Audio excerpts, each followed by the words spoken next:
In our very first story, residents of Ejekojo in the Tema West constituency have been given back their lands after years of litigation with Tema Development Corporation and chiefs of the area. The Tema Development Corporation 2 years ago demolished structures there, leaving residents homeless. At the time, the corporation claimed it had the legal right to the land. To put the situation in a proper context, let's look at how it all started.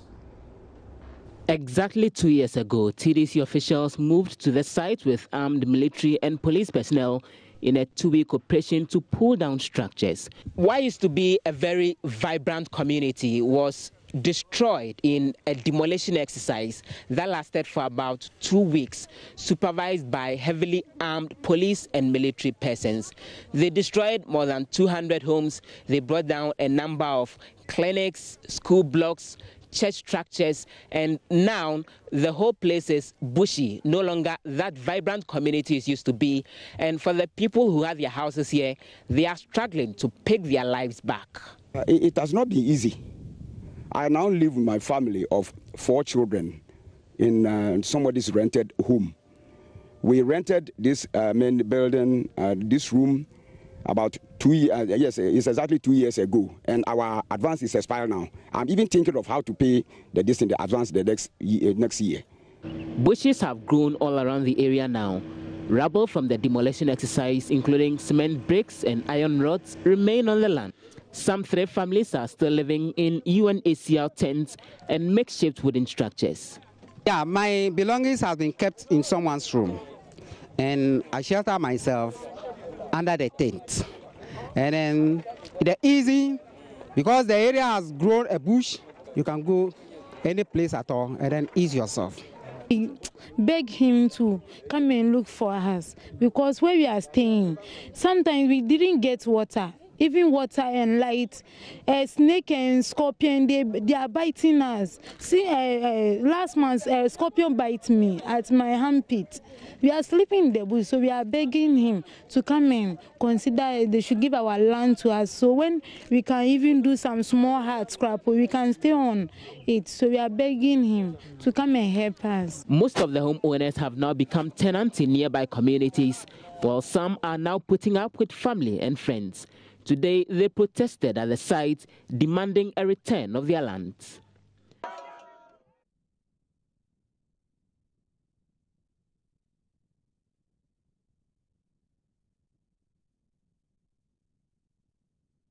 So you just saw a clip of the residents of Ejekojo, and that was actually filmed before the land was given back to them. A parliamentary inquiry into the issue confirmed the corporation's position. Now, speaking earlier with Mama Vio News Desk today, residents expressed their appreciation to the Member of Parliament for the area, Naa Toshiado, for the role she played in the land restoration. Now, Irene Naa Toshi joins us over the telephone. Welcome to the program, ma'am. Thank you and good afternoon. Good afternoon to you too. Were you aware of this development before the President's announcement yesterday? Yes, I was. Okay. I sent a petition to the President. I wrote a petition to the President, and he granted, he gave an executive order that the land should be given back to us because of the petition I sent to him. Okay, so are you able to tell us how soon the people of Ejekojo will receive an official communication to this news?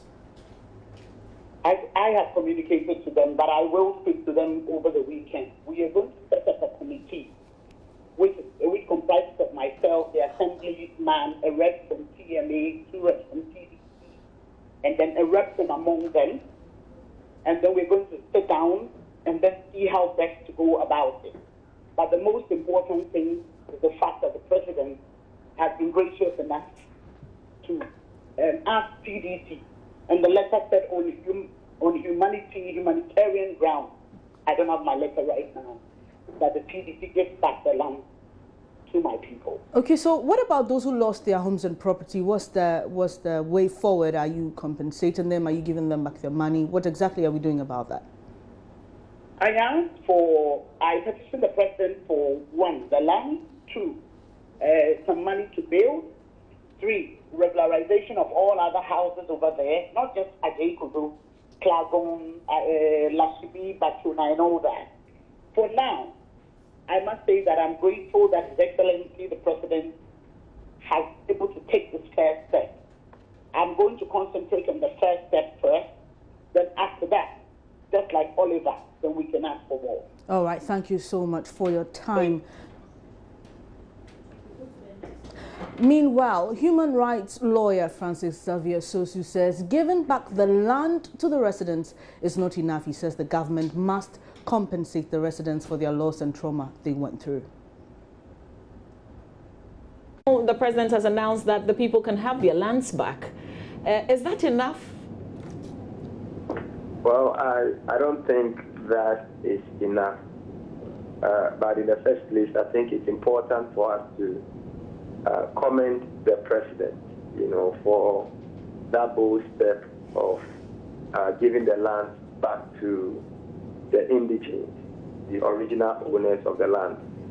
And this is exactly what sometimes we keep talking about, that if all the stakeholders are engaged properly and we have enough consultation and talks prior to some of these reactionary moves and these demolitions, we would realize that there is always a middle way somewhere, and that things could be done properly without necessarily subjecting people to the kind of hardship and further deepening the economic woes of people who live in some of these areas. So obviously you would realize that this demolition has caused more harm than good to these people. And in my view, it is not just enough to return those lands to them, but I think government needs to move a step further, have further consultation with these people, understand their needs, and perhaps meet them halfway. Like some of the suggestions are going, people lost their lives, others have, suffered all kinds of levels of ailments and so on and so forth. I believe that government can engage further and see how they can arrange some minimal compensation for these people to properly resettle them. What would be your advice? Should they hire a lawyer and take government on so they can get some monetary compensation? Well, I believe that in the first place, that would eventually be the ultimate thing they may want to do, that they will get a lawyer who will follow up the matters for them. Because sometimes when you begin these conversations and you begin these negotiations, there may be good faith, but it could get to a point where this good faith could be broken. And when it is broken down, the best option is for you to go to the court and have the matter resolved by the court. And I believe that it will be appropriate for them to engage the services of a lawyer to lead them in this regard. Mr. Sosu, would you take on a matter like this? Well, I believe that many people who have followed the work we do know that most of these cases are some of the things that we do here. We would not mind if we have that instructions to represent them to do that. We will gladly do that because it is my firm belief that what happened was unacceptable, and it is good that steps have been taken to redress it. And I believe that that redress must be seen to its fullest end. It shouldn't just be a mere announcement, but we should see it really happen with the necessary compensation that will go with it. Now let's stay on this very issue, because a resident whose home was also demolished 2 years ago says he is not satisfied. Humphrey Banini says he will go to court for proper compensation. He spoke to Mama V on News Desk. There are a lot to say. I per se, I lost my school. You see, my school is situated at Straha. When we talk about the demolition in Ajay-Kojo has 3 communities within the electoral area. So we are at Straha. You bypass Ajay-Kojo, you go to Otagbanon before you come to Straha. And from Straha to where the government school is situated at Ajay-Kojo, it's far. So I have to put up a school just to train the children who How many units? Come again. How many units? How many classrooms? I have 5 classes. Okay, and that was destroyed in the demolition exercise? Yes. You see, so I lost my school and at the same time my apartment that I shelter my family. So where have you been putting up all these, What happened to you? Because then your home was destroyed. So where have you been putting it? Being a rep of the chief, I still be on the land because... On the bare land? Yeah. I was given a tent to reside in it, I and my family. So you put the tent right where your home was destroyed? Yes, yes. So how has it been like? I mean, how have you survived? When it rains, when the sun is shining? When it shines, we go out under the shade of a tree. But during the night, the tent cools down, then I shelter my family there. How do you explain your situation to your children particularly? It's a history to be written. And if it will be written widely, it will go against the current administration of this country, because my children are coming to read part about it. In the sense that within the Straha area, I campaign for this current administration. But let's bring the conversation a bit more home. Now you have your lands back. That's the announcement. Yeah, we heard it, but no one approached us. But how did you hear it?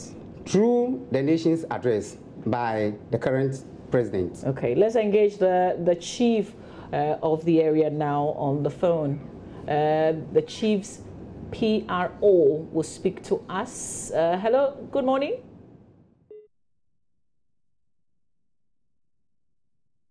Moving on to other issues, the Electoral Commission says it is confident that the Abuakwa North by-election will come off as scheduled. This is despite a new suit filed against it by former PNC National Youth Organizer Abu Ramadan.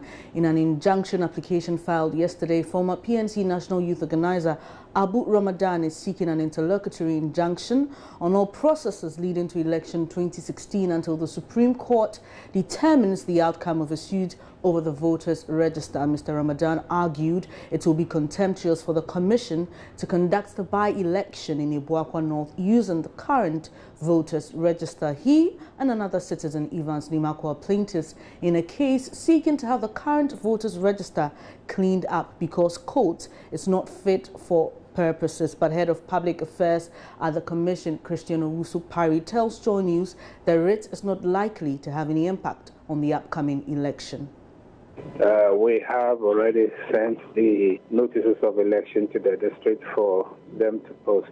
So we are ready for the election. And do we know how many voters are expected to be voting in that election? The constituency has 40,068 registered voters, and there are 69 polling stations in the constituency.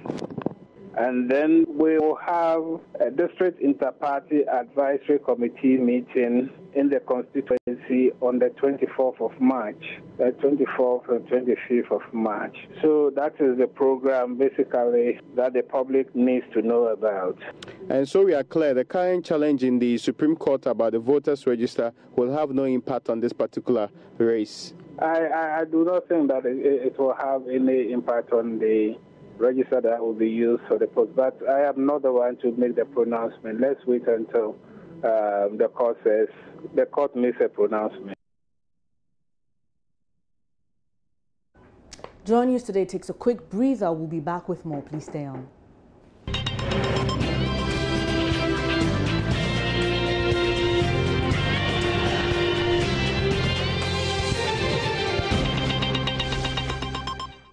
Thanks for staying on Joy News Today with me, Benes Abubedu. And the Fulani community in Ghana says it intends to petition President Mahama and the UN Secretary General Ban Ki-moon over what they describe as injustices being meted out to them in the country. At a news conference on Thursday here in Accra, they stated traditional authorities in some areas have settled not to be kind to them. The Fulanis have been blamed for a number of attacks and destruction to property in parts of the country, with farmers in the Ashanti region, particularly Agogo, most affected. But President of the Fulani Settlers Association of Ghana says they have been misunderstood.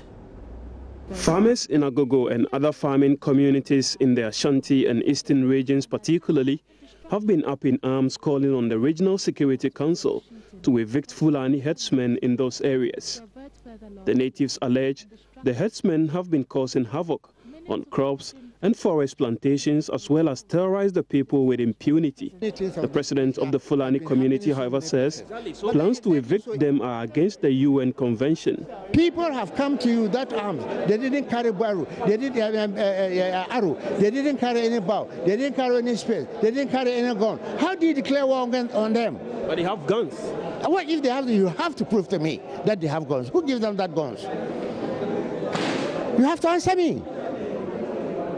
Who gives them that guns? Have you established that they have guns? If you have, who gives them? Have you find out to say that really they have those guns? But they've been shooting people in the area. Well, and other people have also been shooting them. Exactly the point I'm making. So my question again, are you committed to living in peace with the people of Agogo? Of course, we are committed more than that. The resolution now, we said that we have so many things. We are calling upon the government of Ghana. We are calling upon the chairman, the current chairman of the ECOWAS, and we are calling up the Ban Ki-moon, the Secretary General of the United Nations. All of them, we are inviting them to give us attention, to help us to get a lasting solution to the Fulani crisis in the country. Some Fulanis present at the news conference expressed their displeasure about the chaos in Agogo and other areas allegedly involving some of their brothers. This issue escalating in Agogo and what have you has nothing to do with the indigenes. These are Fulanis that have moved, traveled far to Agogo.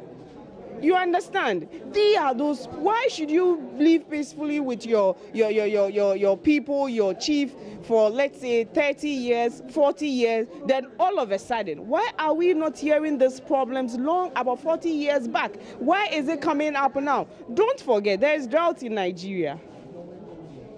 Don't forget, Cameroon is confronted with security issues. Niger is also confronted with drought. We have our people traveling down, and Ghana is becoming a safe haven. If you get a safe haven, why don't you protect it?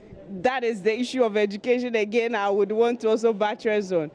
Osman Bar called for calm as they work towards a lasting solution to the problem. We have been experiencing these things, so many things of these things here. And still on social issues, teenage pregnancy remains a topical issue of concern to health workers. At the just ended annual health review for the Greater Accra region, the increase in cases of teenage pregnancy came up strongly. The Greater Accra region alone in 2015 recorded a total of 10,411 cases.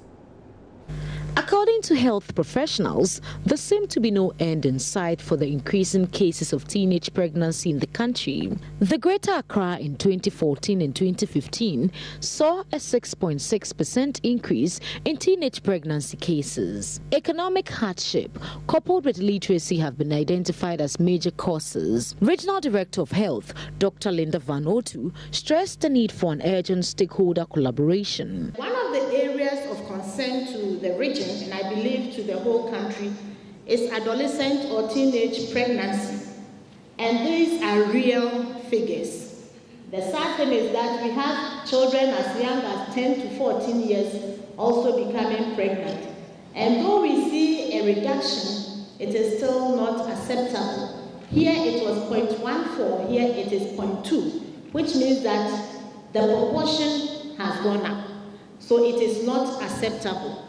And this is key because just 2 weeks ago, there was an international conference here in Ghana where they are looking at ending child marriages. One of the things we need to be able to do is to see what proportion of these teenagers are married.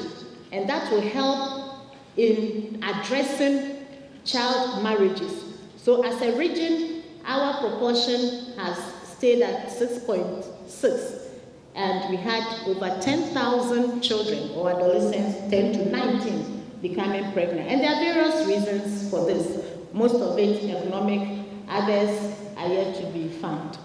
Though there seemed to be a reduction in maternal mortality, stakeholders in health say they will improve on antenatal services and collaborate closely with private health sectors.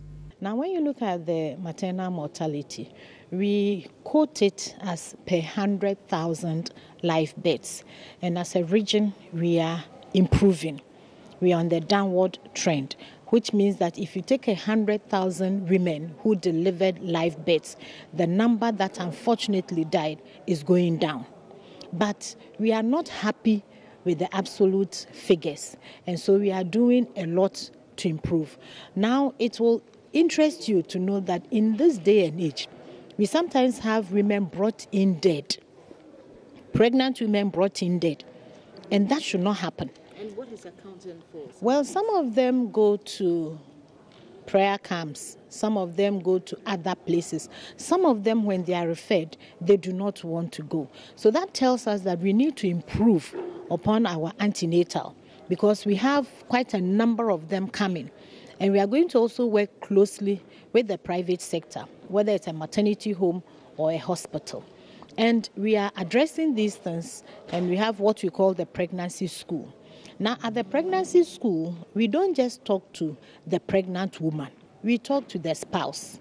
We talk to other people so that they would help her to take that decision of going to the hospital.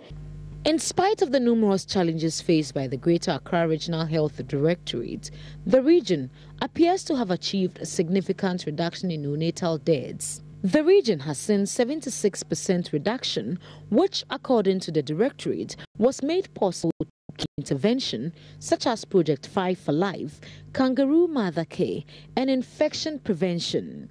Matilda Pumagan for Joy News, Accra. President Mahama on Thursday pledged not to relent in efforts to comprehensively fix the country's energy challenges despite the current respite in the situation, highlighting what could easily pass as his most significant achievement in the past 12 months. In his State of the Nation address, the president indicated that 800 megawatts of electricity has been added to the country's energy stock. He also apologized for the misery Ghanaians have had to endure as a result of the prolonged nature of the crisis. But Executive Director for the Kumasi Institute of Technology, Energy and Environment, Ishmael Ajekumhini, says the president should fix the problem instead of making more promises. Generally, I think I didn't hear anything new. I believe for most of the projects and most of the interventions, they are all ongoing interventions. So obviously, it's almost like an update of what we've been, an update on what we've been hearing over the years. So nothing really new from what, but generally, I didn't expect anything different from what I heard yesterday. Has the problem been fixed? Because that was the promise last year, and a lot of people seem to believe it because the situation is not the same. Exactly, Mama B. On the face of it, and the fact that we all know what we've been through over the past 3.5 years, it's obvious that we don't have the doomsday. We don't have those prolonged period of outages. But in the president's own statement, you know, last year he said previous administrations, they have only managed the problem, but he's fixing it, or he is going to fix it. So I think what he's done so far is also to manage the crisis that we went through. We haven't fixed the problem, and I'm happy the Deputy Minister of Power himself is saying that the president never said that he fixed the problem. So it hasn't been fixed because the problem could be triggered again if something goes wrong. We need to have a system that accommodates shocks and is not too reliant on certain little things like supply of gas and things like that. That we haven't gotten there yet. The energy sector, the power sector is still very much vulnerable, and it's so prone to any little disruption at this stage can trigger another crisis. So I don't think it's been fixed. And that's even if you just focus on the generation side. If we look at the distribution side, I know we all agree that ECG has problems. As we speak right now, in my office, we haven't had lights on one phase of our meter since yesterday in the afternoon. We've called and called and called, so we've been forced to run on generator. So that aspect of the problem, that segment of the entire chain is still very much prone to outages. But significantly, we've managed to come out of the problem, but we haven't fixed it permanently. Meanwhile, some people have been given their assessment of the president's presentation so far. With me, what I remembered him say that I liked, that I know it will help we here in Ghana. He spoke about building a new boxing gym in Accra, around the Korle. It will develop a lot of talents. Now, as I talk to you, since boxing sports is concerned, we don't have any world champion.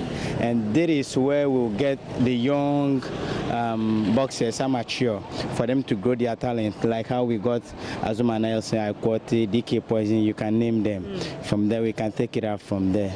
You always give promise and nothing else. Why do you say that? Yeah, you are aware. The other time he told us, he always tells us that he will do this, he will do that. Yet still, they don't do it.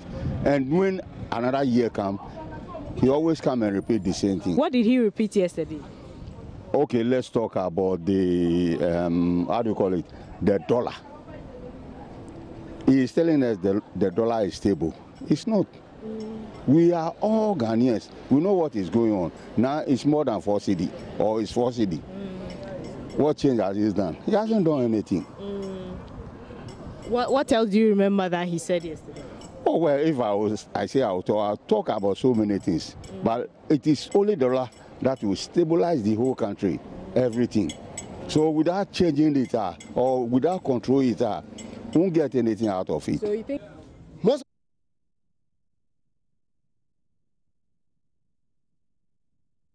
Joining us today takes a quick break. We'll be back with business news.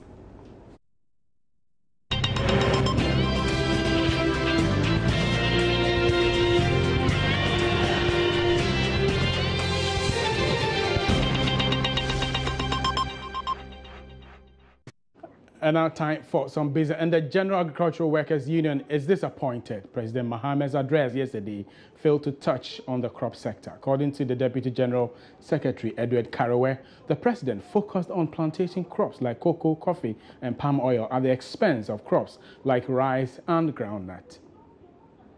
Encompasses a number of subsectors. And I do not see the statement addressing all the subsectors of the agriculture sector, and that is my major concern. But then it gave part of the state of agriculture, but not completely. You know, cocoa, palm oil, and then coffee, they are tree crops, and then they are plantation agriculture.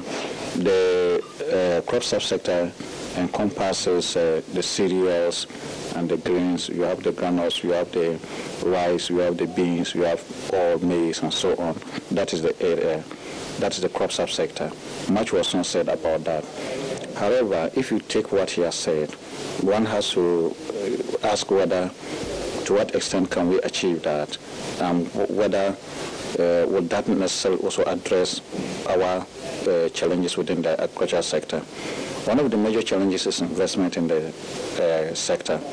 And if you take the subsectors, it is plantation agriculture that has the highest investment among the subsectors. Now, he's talking about developing or instituting a development board to deal with the palm oil. The question again is, how is that going to be done? And then what will that necessarily lead to? Will it necessarily lead to the needed investment? And finally, the Ghana Revenue Authority, GRA, has downplayed the stiff opposition by some stakeholders against the implementation of the ECOWAS Common External Tariff System at the port. The system, which came into force on February 1, has been met with some resistance by traders and clearing agents who say it has only increased their cost of operations. But speaking with Joy Business at the press soiree, Commissioner General of the GRA, George Blankson, insisted the system is the best way of streamlining import duties in the sub-region to the benefit of the local economy. There is no denying the fact that for some goods, a few of the goods, the harmonization involved some rates going up. But we also have a large number of goods on which the introduction of CET has resulted in the rates coming down. The point to note really is that for those who deal in goods, who import goods that have had the rates come down, they have no reason to complain, so you will not hear about them. The few who deal in goods that have got the rates going up are the ones that you naturally will hear complaining. So it's a question of pluses and minuses. For all you know, the net impact we see as being neutral, or could even be that less tax in all is being exacted on goods and services, on goods imported than before. Because as I've said, some have had the rates go up, some have had the rates come down. On the balance, it may well be that the overall rate may have come down. And that will be it for business. But for more, you can join me exactly at 1 on the marketplace for more business. My name is John Kojo Amwako.